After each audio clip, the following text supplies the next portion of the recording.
Pakistan cricket के लिए एक और बड़ा धचका। न्यूजीलैंड के दौरा मनसूखी के बाद इंग्लैंड ने भी क्रिकेट टीम पाकिस्तान भेजने से इनकार कर दिया। खिलाड़ियों का जहनी और जिस्मानी तहफ़्फ़ुज़ तरजीह करार। ECB के मुताबिक खित्ते में सफर के बारे में खदशात बढ़ रहे हैं। न्यूजीलैंड के बाद खदशा था कि इंग्लैंड भी इनकार कर देगा। खतरा ज्यादा होता है तो पहले ट्रैवल एडवाइजरी तब्दील की जाती है। इंग्लैंड ने ऐसा कुछ नहीं किया। हमारी टीम नंबर 1 और मुआशी मजबूत होती तो ऐसा न होता। अब हम वहां तक जाएंगे जहां हमारा मफाद होगा। चेयरमैन PCB रमीज राजा का दबंग वीडियो पैगाम। कहा, हमें इसी तरह ब्लॉक किया गया तो हम भी लिहाज नहीं करेंगे। न्यूजीलैंड से खतों किताबत शुरू कर दी है, हर जाना लेकर रहेंगे। इतनी न्यूजीलैंड में फोर्सेस नहीं होंगी जितनी पाकिस्तान ने न्यूजीलैंड की टीम के लिए सिक्योरिटी मुहैया की। जो ईमेल आई है वो भी उनके जाने के बाद आई है। दुनिया के कैपिटल में क्या होता है, एक बंदा 20-20, 30-30 बंदे मार देता है और कहते हैं कि इसका ज़हनी तवाज़ुन ठीक नहीं था। हमारे यहाँ एक थोड़ी सी फुलझड़ी भी चलती है तो कहते हैं इस्लामी इंतहा पसंदी है। इतनी फौज तो न्यूजीलैंड में नहीं होगी जितनी हमने उनकी सिक्योरिटी पर लगाई थी। I-5 की मेल बाद में आई, सीरीज पहले मनसूख हुई। वज़ीर दाखिला शेख रशीद कहते हैं घबराना नहीं है, पाकिस्तान खित्ते का अहम मुल्क है। इंशाअल्लाह एक दिन तमाम टीमें यहाँ आएंगी। भारत को भी खरी खरी सुना दी। कहा, अफगानिस्तान में होने वाली सुक्की का मलबा पाकिस्तान पर डाला जा रहा है। पुरअमन अफगानिस्तान ही पुरअमन पाकिस्तान की जमानत है।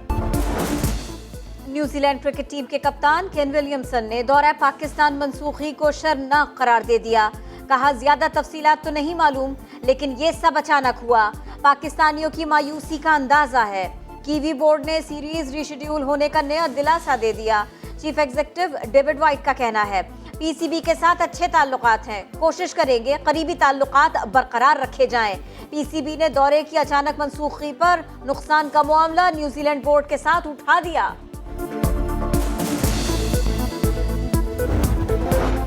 कराची में डकैती मुज़ाहमत पर 1 घंटे में 2 शहरियों का कत्ल। यूनिवर्सिटी रोड पर 31 साला प्रॉपर्टी डीलर को लाइसेंस याफ्ता असलहा चलाने का मौका न मिला। 4 डाकुओं ने उमैर की जान ले ली। कोरंगी में हार्डवेयर शॉप पर जुमा नामी नौजवान को कत्ल कर दिया गया।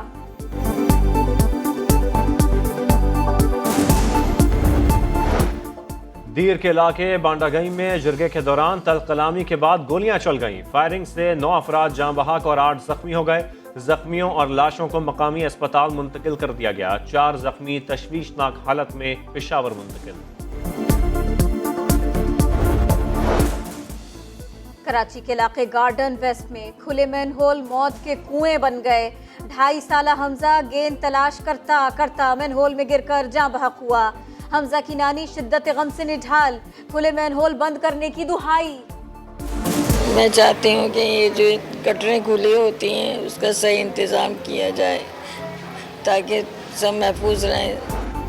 हैदराबाद के कच्चा किला में आग लगने से झुलसने वाले 4 अफराद कराची अस्पताल में दम तोड़ गए। मरने वालों में अहमद अली, उसकी वालिदा, अहलिया और 13 साला बेटी शामिल हैं।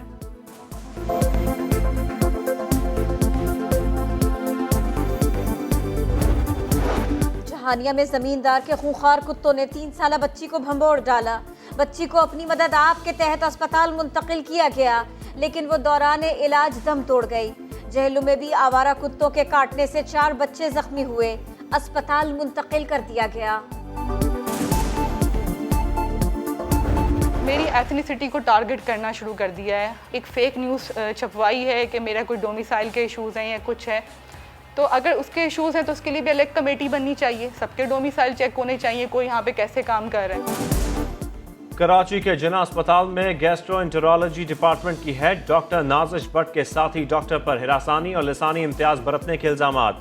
समा को इंटरव्यू में कहा, एक डॉक्टर साल भर से हिरासा कर रहा है। सांगड़ तबादला हो जाने के बावजूद अब तक जिना अस्पताल में मौजूद है। वाक़े के खिलाफ डॉक्टर्स और पैरामेडिक्स का एहतजाज। डायरेक्टर शाहिद रसूल से मुज़ाकरात नाकाम। मुजाहिरीन ने डायरेक्टर ऑफिस का घेराव किया।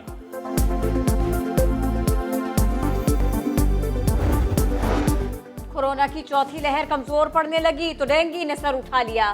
कराची में कातिल मच्छर सितंबर में सितम ढाने लगा। 1 हफ्ते में डेंगू बुखार में मुब्तला 3 मरीजों का इंतकाल हुआ। 20 दिन में 77 केसेस रिपोर्ट हुए।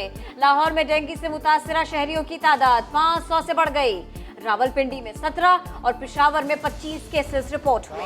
पर्दे में है, मैं नहीं लाना चाहता और न लाऊंगा कि किस तरीके से आपका तकर्रर किया गया। और हमें पता था कि बड़े मियाँ उसके जेब की आप गड़ी हैं, छोटे मियाँ में माशाल्लाह उसके हाथ की छड़ी हैं। वजीर रेलवे के चीफ इलेक्शन कमिश्नर पर ताबड़तोड़ हमले, बड़े मियाँ के जेब की घड़ी और छोटे मियाँ के हाथ की छड़ी करार दे दिया।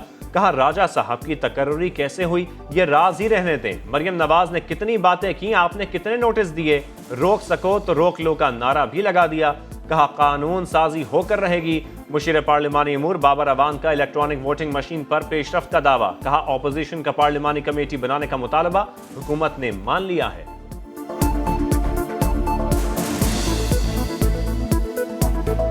हम अपोजिशन के मोतबर लोगों के साथ बैठे, उन्होंने कहा ज्वाइंट पार्लिमानी कमेटी दोनों हाउसेस की बुलाएं और उसके सामने ये बिल्स रखे जाएं। हुकूमत उसके लिए तैयार है। पीपल्स पार्टी रहनुमा एहतसास एहसन ने वोटिंग मशीन के जरिए इलेक्शन की हिमायत कर दी। प्रोग्राम नदीम मलिक लाइव में कहा पीपल्स पार्टी को ईवीएम पर एतराज नहीं करना चाहिए।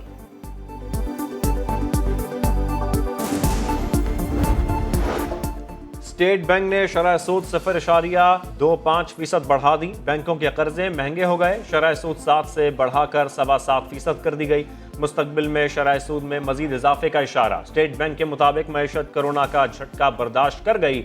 मुआशी शरह नमू में तवक्को से बढ़कर इजाफा हुआ। अब तलब के दबाव और महंगाई को काबू करना अहम है।